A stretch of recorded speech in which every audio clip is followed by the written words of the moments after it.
Oi, pessoal. Nós vamos trabalhar hoje com recurso de agravo de instrumento.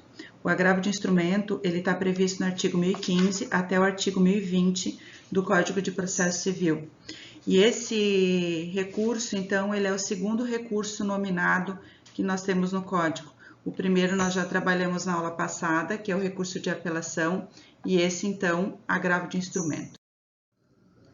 Nós já trabalhamos no início do semestre que o agravo de instrumento ele é um recurso cabível de decisões interlocutórias, ou seja, aquela decisão proferida no curso do processo, mas é que não põe fim ao processo.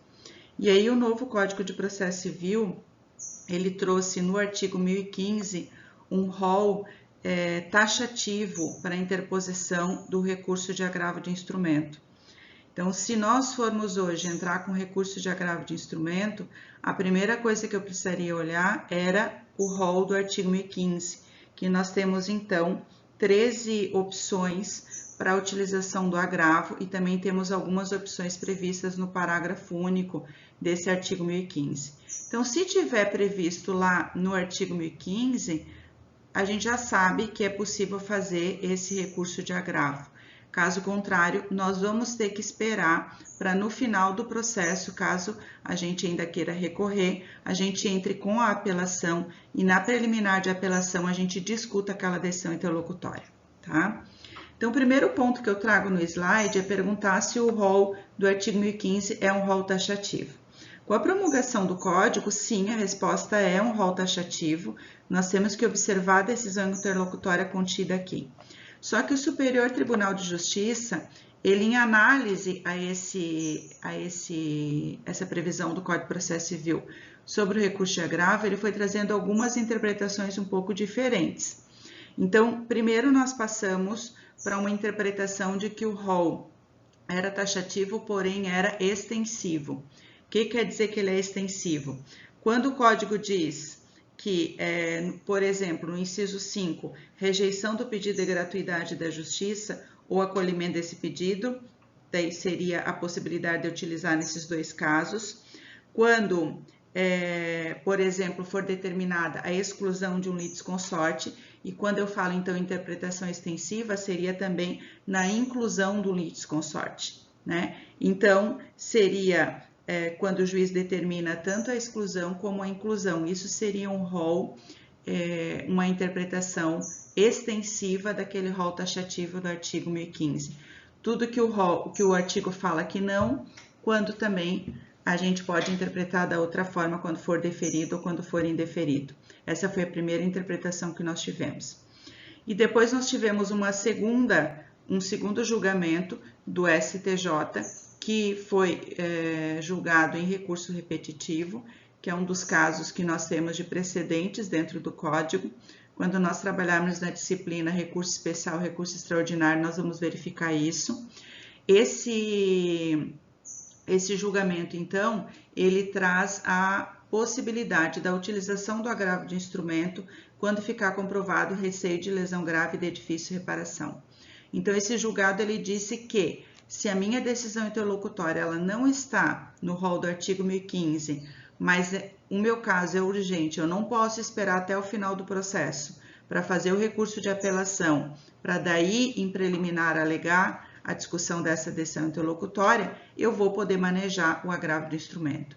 Então, a ideia hoje, com esse precedente, é a possibilidade da utilização do agravo de instrumento quando a decisão interlocutória não está no rol do artigo 1015, porém ela tem o perículo in mora. Existe, então, o receio de lesão grave e de difícil separação.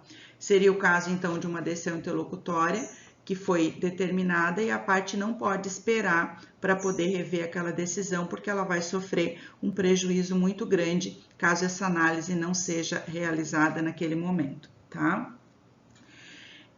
Eu vou deixar no material didático para vocês esse julgado do STJ, para quem quiser dar uma lida, porque ele é uma aula, até para depois, quando a gente trabalhar com recurso especial, recurso extraordinário, vocês já conseguem ter uma ideia, né, de como é tratado ali as ocorrências que surgiram nesse julgamento do Superior Tribunal de Justiça. Então, a ideia é, decisão interlocutória está no rol do artigo 1015, eu, caso queira, devo fazer agravo de instrumento. Porque se eu não fizer agravo de instrumento e ela está no rol, eu não vou poder mais recorrer e ela vai ser atingida pela preclusão. Se por acaso ela não está no rol do artigo 1015 e eu não tenho perículo in mora, eu vou poder esperar até o final do processo e aí vou me utilizar desse artigo 1009, parágrafo 1º, que nós já vimos na nossa aula anterior, que é a utilização da discussão em preliminar de apelação. Aí, nesse caso, eu teria que esperar até o final do processo para poder interpor essa apelação e, em preliminar, eu reclamaria, né, a modificação daquela decisão interlocutória. Então, a princípio, nós teríamos dois casos: ou utilizar o agravo no instrumento quando estiver no rol, ou quando não estiver no rol, esperar para utilizar o recurso de apelação e no primeiro momento do recurso reclamar essa modificação.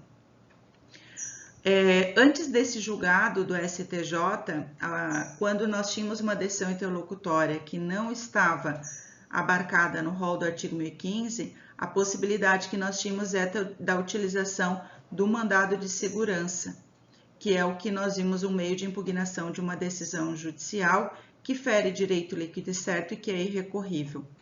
E aí eu digo para vocês, tá, professora, mas com esse julgado do STJ que permite a utilização do agravo de instrumento, quando tiver receio de lesão grave de edifício de separação, já não cai por terra a utilização do mandado de segurança? Eu digo que não, porque nós temos alguns tribunais de estado que não estão utilizando o julgado do STJ e não estão permitindo utilizarmos do agravo de instrumento, mesmo existindo receio de lesão grave de edifício de reparação. Então, o mandado de segurança ainda seria a melhor forma que a gente tem de reclamar a modificação daquela decisão interlocutória, tá certo? Então, resumindo, tenho a decisão interlocutória? Sim. Quero recorrer? Sim. Rol do 1015. Está no rol do 1015, posso recorrer. Não está no rol do 1015? Segunda pergunta, existe receio de lesão grave de edifício de reparação? Sim, vou poder utilizar o agravo de instrumento.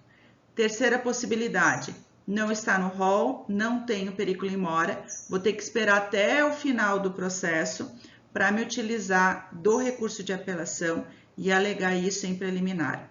Quarta possibilidade, chego no Tribunal de Justiça do estado que eu estou trabalhando, entro com agravo de instrumento baseado em perículo in mora, o tribunal não me dá, aí eu vou na quarta possibilidade entrar então com mandado de segurança, alegando essa violação e a minha impossibilidade de esperar até o final do processo para o julgamento desse recurso.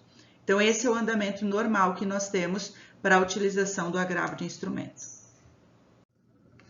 As hipóteses de ocorrência, então, elas estão no artigo 1015, né, do Código, e a primeira delas, tutela provisória, e as tutelas provisórias, então, seria o caso das tutelas de urgência e das tutelas de evidência. A tutela de urgência, a tutela antecipada, que é aquela que antecipa um dos pedidos da minha inicial, e a tutela cautelar, que é aquela que garante um bem, um direito, uma pessoa, uma prova, para depois eu reclamar isso num processo principal. Então, essas tutelas provisórias, sejam de evidência, seja de urgência, qualquer decisão nesse sentido cabe agravo de instrumento. Quando o processo, no decorrer, né, do processo, houver algum julgamento de mérito, nós sabemos que é possível julgamentos parciais de mérito, então nesse caso nós também poderíamos utilizar o agravo de instrumento. E eu vou dar dois exemplos para vocês de quando que nós podemos ter essa decisão interlocutória parcial de mérito. No artigo 356, o parágrafo 5º, 356, parágrafo 5º, que vocês podem então verificar lá, que diz: a decisão proferida com base nesse artigo é impugnável por agravo de instrumento. Já está previsto no próprio parágrafo. E esse artigo 356 é o que fala do julgamento antecipado parcial do mérito. O juiz decidirá parcialmente o mérito quando um ou mais dos pedidos formulados ou parcela deles mostrar-se incontroverso e estiver em condições de imediato julgamento. Ou seja, nós sabemos que se um pedido, por exemplo, não foi contestado e aquele pedido já tem prova suficiente no processo e dentro do convencimento do juiz, ele vai poder extinguir o processo com relação àquele pedido e o processo vai ter continuidade com relação aos outros pedidos, tá? Então, esse seria um exemplo. O outro exemplo que eu dou é o artigo 354, ali no parágrafo único. O 354, no caput, diz: ocorrendo qualquer das hipóteses previstas no 485 e no 487, que são sentenças com e sem julgamento de mérito, o juiz proferirá a sentença. Parágrafo único. A decisão a que se refere o caput pode dizer respeito a apenas parcela do processo, caso em que será impugnável por agravo de instrumento. Então, nesses dois artigos, nós temos os exemplos com relação ao inciso 2. Rejeição da alegação de convenção de arbitragem. Eu já comentei com você, já expliquei o que era a convenção de arbitragem, quando eu expliquei os incisos lá do 485 e do 487. A convenção de arbitragem, então, seria, aspas, a petição inicial do juiz arbitral. Então, quando rejeitar a existência dessa convenção de arbitragem, o juiz profere uma decisão interlocutória e eu vou poder fazer, então, caso eu não fique contente, o agravo do instrumento. A lei de arbitragem, quem quiser anotar para dar uma olhada, lei 13.140 de 2015, tá? E essa lei, então, ela traz a regulamentação do procedimento do juízo arbitral. Inciso 4. Incidente de desconsideração da personalidade jurídica. Aqui nós temos o artigo 136 do Código de Processo Civil. Aí, nesse artigo, lá, na verdade, no 133 até o 137, nós falamos desse incidente de desconsideração da personalidade jurídica, e lá no artigo 136, o seu parágrafo único, ele diz, 136 caput, concluída a instrução, se necessário, o incidente será resolvido por decisão interlocutória. Parágrafo único, se a decisão for proferida pelo relator, cabe agravo interno. Se for proferida pelo juiz, então entramos no nosso agravo de instrumento. Inciso 4. Rejeição do pedido de gratuidade da justiça ou acolhimento do pedido de sua revogação. Tranquilo esse, né? 6. Exibição ou posse de documento ou coisa, que é a forma lá de produção de provas que vocês trabalharam no semestre passado, quando a parte exige a exibição ou posse de algum documento ou alguma coisa, a decisão proferida, se exibe ou não exibe, é uma decisão interlocutória e, portanto, se eu quiser recorrer, é agravo de instrumento. Gente, sempre lembrando que se eu não fizer o recurso, eu não vou poder fazer a reclamação em preliminar de apelação. Se a adesão está dentro desse rol, eu preciso me utilizar desse recurso que nós estamos trabalhando hoje. Inciso 7. Exclusão de litisconsorte. Quando nós temos o litisconsorte facultativo, é possível o juiz diminuir a quantidade de litisconsortes para que nós tenhamos um bom andamento do processo. Então, às vezes eu entrei contra 10, imagina, até citar todos, juntar o mandado, vai ficar às vezes inviável, o juiz pode mandar diminuir para 5, para 2, para 3, quantos ele achar que é necessário. Essa previsão está no artigo 113, parágrafo 1º do CPC. Inciso 8. Rejeição do pedido de limitação do litisconsorte. Também a possibilidade, quando nós pedimos para limitar, o juiz vai analisar e também nós temos uma decisão interlocutória agravável. Concessão, modificação ou revogação do efeito suspensivo aos embargos de execução. Vocês ainda vão trabalhar que eu posso pedir o efeito suspensivo. Nós já vimos na aula passada que efeito suspensivo é suspender os efeitos da decisão. No caso dos embargos de execução, se tiver alguma decisão interlocutória nesse sentido, eu vou poder me utilizar do agravo.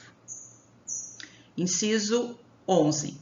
Redistribuição do ônus da prova nos termos do 373, parágrafo 1º. No Código, o ônus da prova cabe a quem alega. então ao autor aos fatos constitutivos e ao réu aos fatos extintivos ou modificativos do pedido do autor. Então, se eu digo que eu paguei, eu tenho que comprovar. Se eu digo que você deve, eu tenho que comprovar.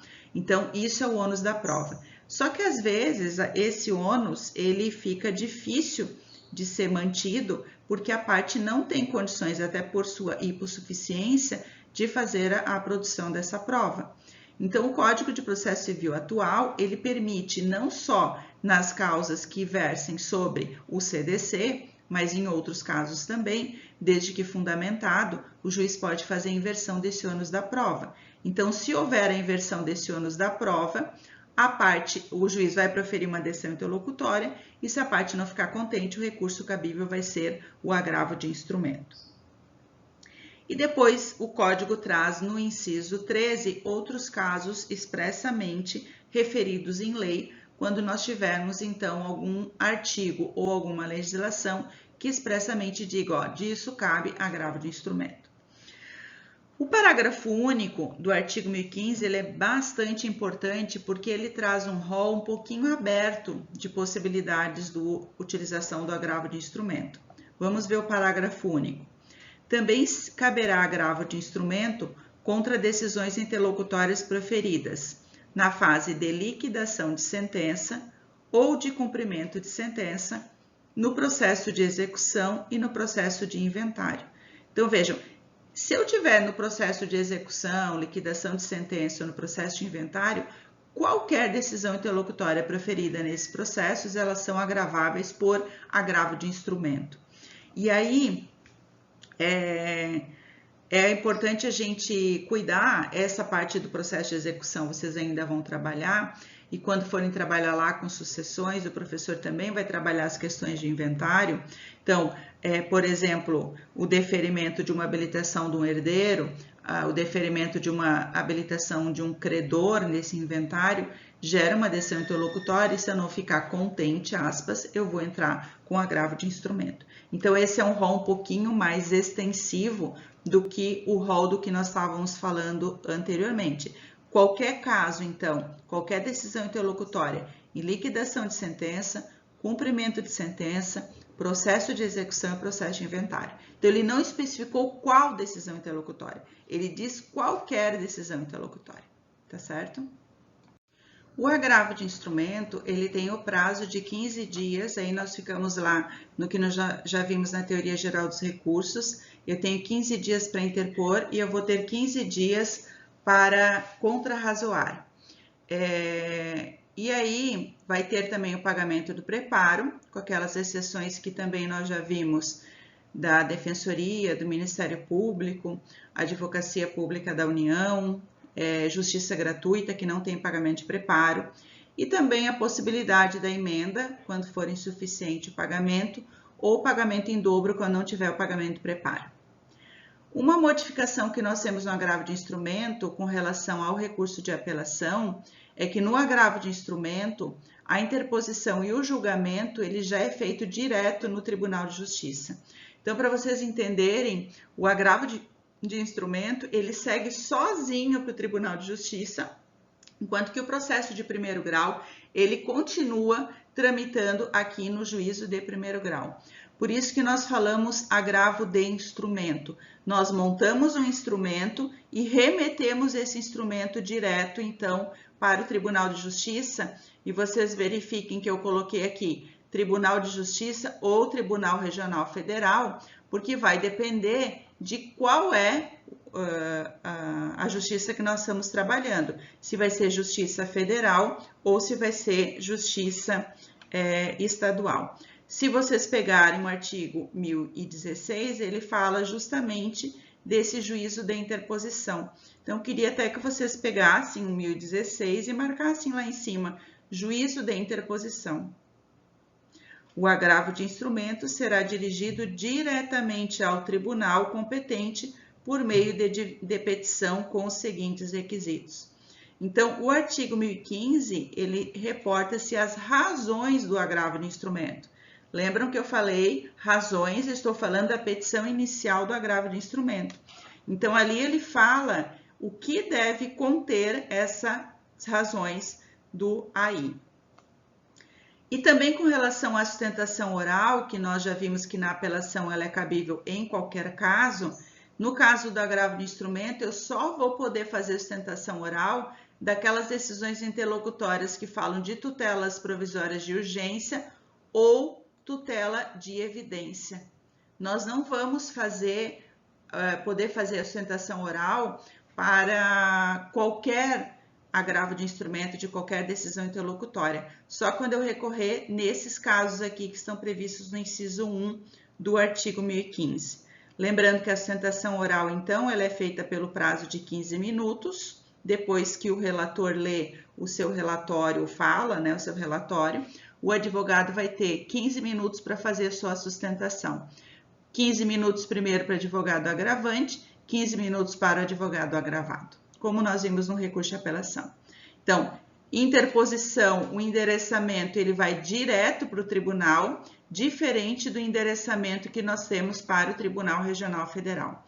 Eu vou colocar no material didático um modelo do recurso de agravo de instrumento para que vocês vejam como que ele é feito, tá certo? Então, aqui nós temos uma outra ideia do Código de Processo Civil, trazendo essa relação de, se forem autos físicos, ter uma exigência, e se os autos são eletrônicos, nós temos outra exigência, tá?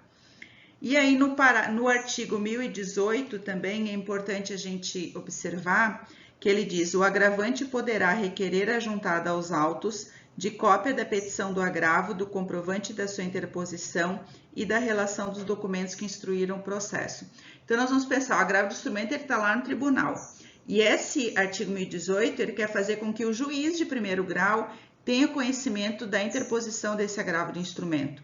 Então, a ideia do artigo 1018 é fazer com que o juiz de primeiro grau saiba que eu interpus o recurso, saiba os argumentos que eu utilizei nesse recurso e, caso queira, possa exercer o seu juízo da retratação. Tem uma pergunta que eu não me lembro bem específica com relação à prova oral, mas ela versa sobre esse conteúdo. É possível o juiz modificar uma decisão interlocutória a qualquer momento? E a resposta é sim. O juiz pode modificar a qualquer momento, desde que ele fundamente aquela decisão interlocutória, mesmo que a parte não tenha interposto recurso. Então, por isso que é possível, no caso da interposição de agravo de instrumento, o juiz exercer o seu juízo de retratação. Então, se nós pegarmos aqui o artigo 1018, o objetivo dele é esse: fazer com que o juiz de primeiro grau tenha a possibilidade de exercer o seu juízo de retratação. Só que aqui nós temos duas possibilidades. Se os autos forem físicos e eu não fizer essa juntada no prazo de 3 dias úteis após a interposição, eu vou ter uma penalidade. E a penalidade ela está nos parágrafos 2º e 3º. Não sendo eletrônicos os autos, o agravante tomará a providência prevista no prazo de 3 dias a contar da interposição do agravo de instrumento. Parágrafo 3º. O descumprimento da exigência de que trata o parágrafo 2º, desde que arguido e provado pelo agravado, importa inadmissibilidade do agravo de instrumento. Então, esse parágrafo 3º aqui, que traz a penalidade, nós temos que observar o seguinte: se eu tenho autos físicos e eu não faço a juntada nos 3 dias úteis, quando a parte for fazer as contrarrazões do agravo, ela tem que dizer: olha, não foi juntado nos 3 dias úteis a cópia do agravo do instrumento, eu tenho que alegar isso e eu tenho que comprovar que não foi juntado. Como que eu faria essa comprovação de que não foi juntado?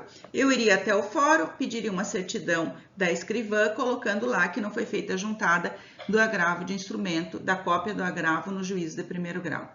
Se eu alegar e provar isso nas minhas contrarrazões, quando o relator for analisar novamente meu agravo de instrumento, ele vai inadmitir o agravo de instrumento. Essa inadmissão não é uma faculdade, é uma obrigatoriedade. Então, vejam, não juntou, eu tenho que alegar que não juntou e eu tenho que provar que não juntou nas minhas contrarrazões. Se eu não fizer isso, o tribunal de ofício não pode inadmitir o meu recurso de ofício.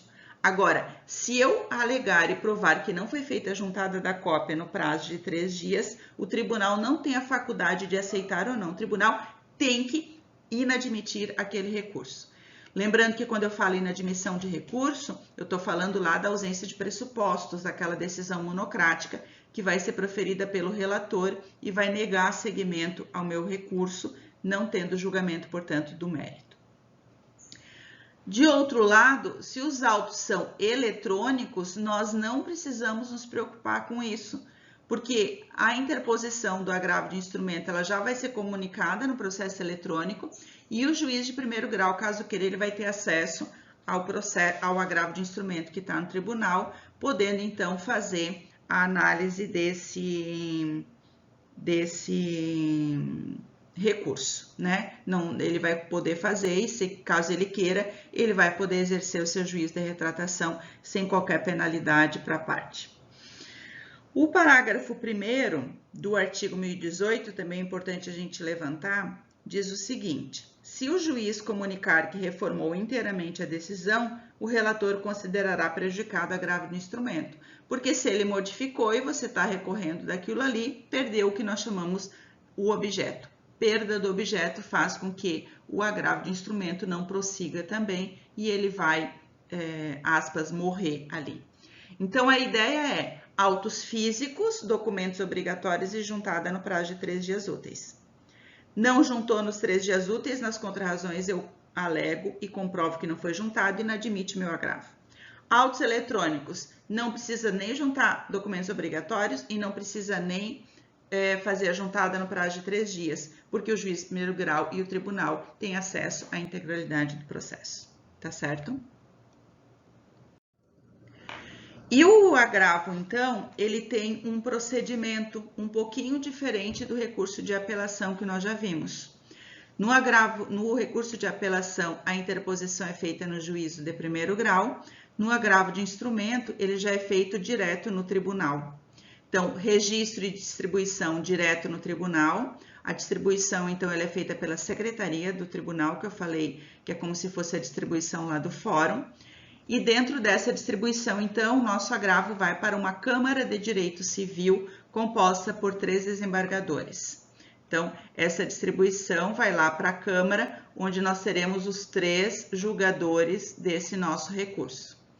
Um desses julgadores nós vamos chamar de relator e os outros nós vamos chamar de vogais. Os vogais são aqueles que só vão ter contato com o meu recurso no dia do julgamento do recurso e pela visão do próprio relator.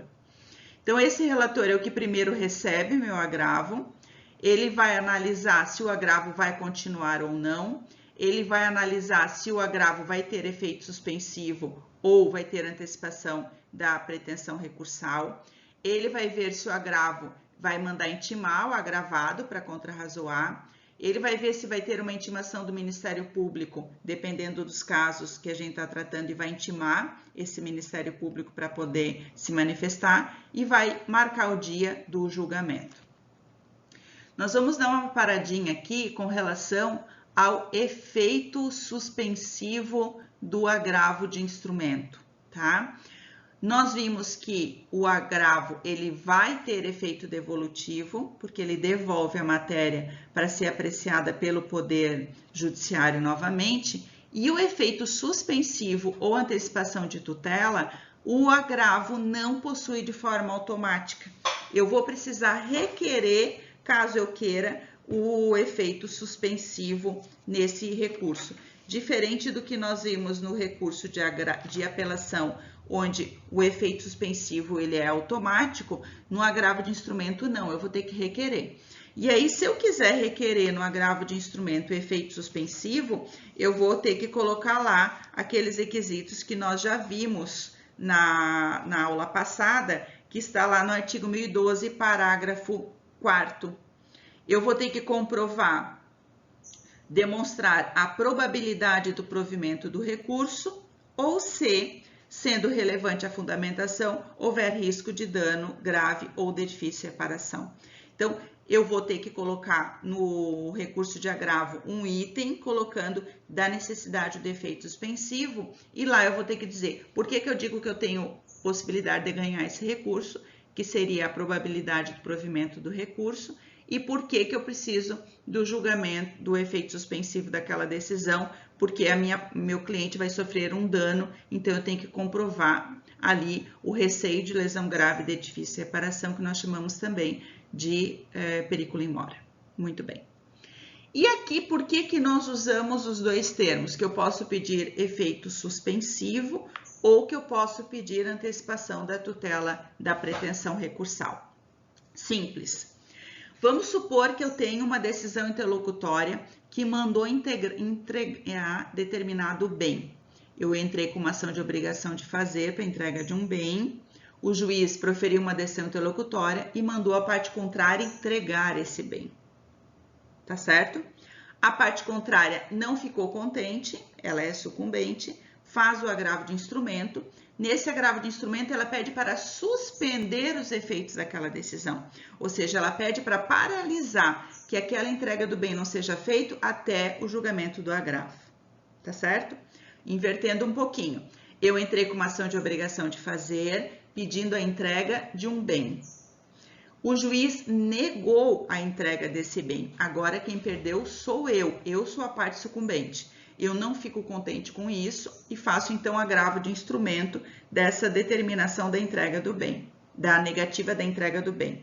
Nesse caso, nesse agravo de instrumento, eu não vou pedir para suspender nada, porque não foi determinado nada, foi negado o meu pedido. Então, nesse caso, eu peço a antecipação daquela tutela. Eu peço, então, que o tribunal me dê aquilo que o juiz de primeiro grau me negou.